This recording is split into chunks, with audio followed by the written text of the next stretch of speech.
नमस्कार मंडळींनो, आज मी तुमच्यासाठी घेऊन येलो आहे उपवासाची घावणे आणि चटणी।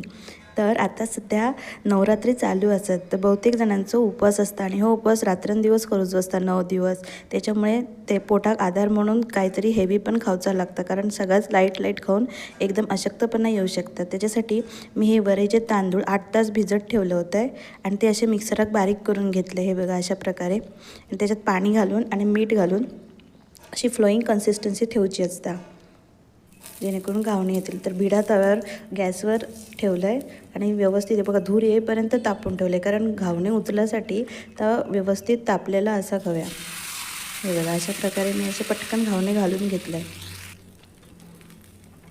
थोडं टाईम दिलं आहे आणि हे बघा जरा ते अलगद निकळूचे लागतात। आणि हे उपवासाचे डोसे घावणे असतात। हे बघा अशा प्रकारे मी घालून घेतलं आहे।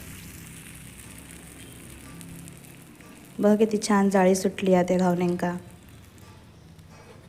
तर मंडळींनो, तुम्ही ही नक्की रेसिपी करून बघा आणि व्हिडिओ शेवटपर्यंत नक्की बघा, कारण व्हिडिओच्या शेवटी मी उपवासाची चटणी पण दाखवलं आहे। तर ती कशा प्रकारे करायची त्याची सुद्धा रेसिपी असा, तर ती तुम्ही व्हिडिओ शेवटपर्यंत नक्की बघा। हे बघा अशा प्रकारचे मी घावणे काढून घेतलं आहे, चांगले खरपूस असे भाजून घेतलं आहे, दोन्ही बाजून परतून घेतलं आहे ते। आणि हे बघा आता चटणी करूची आपल्याला। चटणीसाठी मी ओला खोबरा घेतला आहे, शेंगदाणे घेतलं आहे आणि हिरवी मिरची आणि मीठ आणि थोडा मिक्सरला बारीक करून घेतलं आहे। त्यानंतर मी त्याच्यात दही घालून घेतलं आहे आणि आपल्या मिक्सरला ही चटणी बनवून घ्यायची। ही बघा एकदम मस्तपैकी अशी ग्रेव्हीदार चटणी झाली आहे।